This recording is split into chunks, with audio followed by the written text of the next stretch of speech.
اسے غریبی کی مار کہیں یا قدرت کا قہر، دیوبند کی ایک بیٹی گزشتہ 2 دہائیوں سے اپنے ہی گھر میں قیدی کے طور پر زندگی بسر کر رہی ہے۔ وجہ ہے دماغی توازن کا بگڑ جانا۔ ریاست اتر پردیش کا مشہور علاقہ دیوبند کے محلہ کیستواڑہ کے رہنے والے منور ریڑھی چلا کر اپنے اہل خانہ کا پیٹ بھرتے ہیں۔ اس کی عمر تو بڑے اب جیسی ہو رہی 18-20 سال ہے۔ کیا دقت ہے اسے؟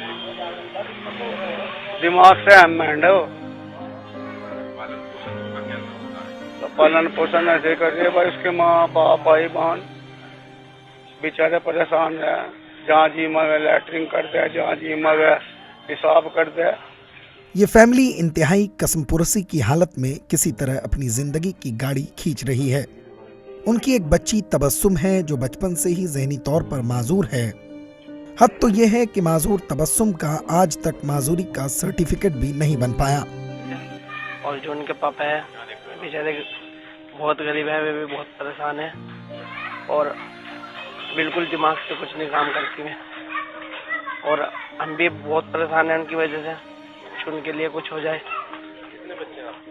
ان کے 7 لڑکیاں ہیں، 1 لڑکا ہے۔ نہ کسی نے بھی کوئی مدد نہیں کی، اور میں نے اتنا پیسہ لگا لے قرضہ کر کے اس کا کیسے کہ نہیں چاہ رہی کہ میرے 7 بیٹے ہیں اور 1 لڑکا چھوٹا، تو اس کو کچھ نہیں سوچ رہی کہ وہ پاگل خانے میں بھرتی ہو جائے۔ میں اس سے بہت زیادہ پریشان ہوں۔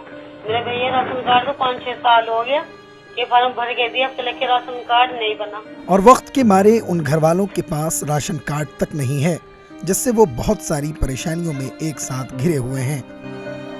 تبسم کی بگڑتی حالت اور گھر کی بدتر ہوتی مالی حالت سے بے انتہا پریشان منور نے وزیر اعظم نریندر مودی اور وزیر اعلیٰ یوگی آدتیہ ناتھ سے علاج کرانے یا کسی مینٹل ہسپتال میں بھرتی کرانے کی فریاد کی ہے۔ ETV بھارت کے لیے دیوبند سے تسلیم قریشی کی خصوصی رپورٹ۔